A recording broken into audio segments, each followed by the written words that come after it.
Baiklah, selanjutnya kita akan mengisi lembar riwayat hidup. Pengisian lembar riwayat hidup belum merupakan pemeriksaan psikologi yang sebenarnya, tetapi baru merupakan pengumpulan data untuk melengkapi berkas saudara. Gunakanlah bolpen atau pulpen milik saudara. Marilah kita mulai. Yang pertama yaitu isilah nomor pemeriksaan saudara di sebelah kanan atas lembar itu. Selanjutnya, lanjutkan dengan tanggal pemeriksaan, yaitu tanggal, bulan, dan tahun. Kemudian, isilah nama lengkap saudara dengan huruf cetak. Tidak boleh ada singkatan. Jadi, kalau nama saudara R. Bagio harus ditulis lengkap, apakah Raden Bagio atau Rudi Bagio. Gelar kesarjanaan dituliskan di belakang nama, misalnya Raden Bagio, Dr. M. SC. Silahkan. Selanjutnya boleh ditulis dengan huruf biasa, tidak perlu menggunakan huruf cetak. Isilah tempat lahir dan tanggal lahir, yaitu kota di mana saudara dilahirkan, serta tanggal, bulan, dan tahun lahir saudara. Kemudian jenis kelamin, coret yang tidak perlu. Selanjutnya ada agama, isilah agama saudara. Kemudian ada status, coret yang tidak perlu. Kemudian yaitu alamat, diisi alamat lengkap saudara, beserta nomor telepon jika ada. Jangan lupa menuliskan kode posnya. Selanjutnya adalah nama ayah. Isilah nama lengkap ayah saudara. Jika ayah saudara sudah meninggal, tulislah almarhum di antara tanda kurung di belakang nama ayah. Selanjutnya adalah pekerjaan. Isilah dengan pekerjaan ayah. Misalnya Pamen TNI AD, pensiunan Depdikbud, pegawai Caltex, dan sebagainya. Jika ayah telah meninggal, tulislah pekerjaan terakhir ayah. Selanjutnya adalah alamat ayah. Jika sama dengan saudara, cukup dituliskan dengan idem saya. Jika beda alamat, tulislah alamat ayah secara lengkap, termasuk kode pos dan nomor teleponnya jika ada. Kalau ayah telah meninggal, alamatnya dicoret saja. Selanjutnya ada nama ibu. Isilah dengan nama kecil ibu, bukan nyonya, mengikuti nama ayah. Jika telah meninggal, tulislah almarhumah di antara tanda kurung. Selanjutnya, tuliskan pekerjaan ibu kalau ibu bekerja. Jika tidak bekerja, tulislah ibu rumah tangga. Selanjutnya ada alamat ibu. Jika serumah dengan saudara, tuliskan idem saya. Jika sama dengan ayah, tulislah idem ayah. Kalau berbeda, tulislah alamatnya dengan lengkap, termasuk nomor telepon dan kode posnya. Kalau telah meninggal, alamatnya dicoret saja. Baik, jika telah selesai, marilah kita lanjutkan lagi. Nah, di bawah garis terdapat beberapa judul yang berbeda. Yang pertama ada pendidikan. Nah, pendidikan yang pertama di sini ada SD atau sekolah dasar. Tulislah nama sekolah dasar saudara, tempat atau kotanya di mana, dan tahun lulus tahun berapa. Pendidikan yang kedua ada SLP, sekolah lanjutan pertama. Isilah dengan nama SMP saudara, tempat atau kotanya di mana, dan tahun lulus tahun berapa. Pendidikan yang ketiga ada SLA, sekolah lanjutan atas. Diisi dengan nama SMA saudara, tempat atau kotanya di mana, dan tahun lulus tahun berapa. Di belakang tahun lulus harap dituliskan jurusan yang ditempuh di SLA, misalnya A1, A2, A3, atau A4. Nah, pendidikan yang terakhir ada univ atau akad, atau yang dimaksud dengan universitas atau akademi. Tulislah nama universitas atau akademi saudara, tempat atau kotanya, dan tahun lulus tahun berapa. Kalau belum lulus, di belakang tahun lulus harap ditulis sampai semester atau tingkat berapa. Jika ada jurusan, silahkan ditulis di belakang tahun lulus. Nah, yang kedua ada kursus atau upgrading. Apabila saudara pernah mengikuti kursus, tulislah 3 kursus paling utama yang pernah diikuti dan macam kursusnya apa. Misalnya mengetik, tata buku, komputer programming, bahasa Inggris, dan sebagainya. Tempat kursus yaitu kota di mana kursus itu diselenggarakan. Lamanya kursus berapa bulan, pada tahun berapa, atau dari tahun berapa sampai tahun berapa. Dan instansi penyelenggaranya siapa. Misalnya LPKIA, triad, les privat, dan sebagainya. Jika tidak pernah mengikuti kursus, harap dicoret seluruhnya. Nah, yang ketiga ada pengalaman kerja. Bagi saudara yang bekerja pada instansi tertentu, tulislah pengalaman kerja yang penting saja. Nama instansi tempat saudara bekerja, tempat dan kotanya di mana, jabatan saudara apa, dan lamanya kerja berapa bulan, pada tahun berapa, atau dari tahun berapa sampai tahun berapa. Kalau belum pernah bekerja, harap saudara coret semuanya.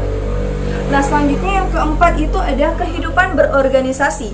Bagian ini hanya diisi kalau saudara pernah ikut aktif dalam suatu organisasi di luar sekolah, misalnya pramuka, karang taruna, organisasi olahraga, dan sebagainya. Untuk organisasi di lingkungan sekolah yang keanggotaannya otomatis, hanya diisi kalau saudara menjabat sebagai pengurus, seperti misalnya pengurus OSIS atau senat mahasiswa, dan sebagainya. Tulis 3 organisasi yang saudara anggap penting yang pernah diikuti. Isilah nama organisasi saudara, jabatan saudara sebagai apa, lamanya berapa bulan, pada tahun berapa, atau dari tahun berapa sampai tahun berapa, dan tempat atau kota di mana organisasi itu berada. Baiklah, jika sudah selesai semuanya, maka sekarang balikanlah lembar riwayat hidup itu dan mari kita lanjutkan lagi. Yang kelima ada olahraga. Di bagian ini ada bagian aktif dan pasif. Yang dimaksud dengan bagian aktif adalah bahwa olahraga itu sampai dengan saat ini masih tetap saudara lakukan. Sedangkan pasif adalah bahwa dahulu olahraga itu pernah saudara lakukan, tetapi sekarang tidak dilakukan lagi. Tulislah macam olahraga yang saudara lakukan, dan di belakangnya tulislah aktif atau pasif di antara kurung. Nomor 6 ada kesenian. Cara mengisinya sama dengan nomor 5, yaitu olahraga. Silahkan saudara isi seperti sebelumnya. Nah, selanjutnya yang nomor 7 ada kegemaran atau hobi. Tulislah kegemaran atau hobi saudara. Semuanya terserah kepada saudara apa yang akan dituliskan. Silahkan. Yang ke-8 ada cita-cita. Harap saudara isi dengan cita-cita yang konkret atau real. Misalnya, ingin menjadi direktur bank, ingin menjadi arsitek, ingin menjadi kritikus sastra, atau yang lainnya. Jangan menuliskan ingin menjadi warga negara yang berguna bagi nusa dan bangsa, ingin menjadi ibu atau ayah yang bijaksana, dan sebagainya. Karena cita-cita semacam itu terlalu umum dan kurang jelas. Nah, selanjutnya yang ke-9 ada saya anak keberapa. Isilah dengan urutan atau posisi saudara dalam keluarga. Apakah anak pertama, kedua, ketiga, atau keberapa? Terutama saudara kandung. Kalau saudara anak pertama, maka kolom kakak dicoret semua. Saudara hanya mengisi kolom adik jika saudara mempunyai adik.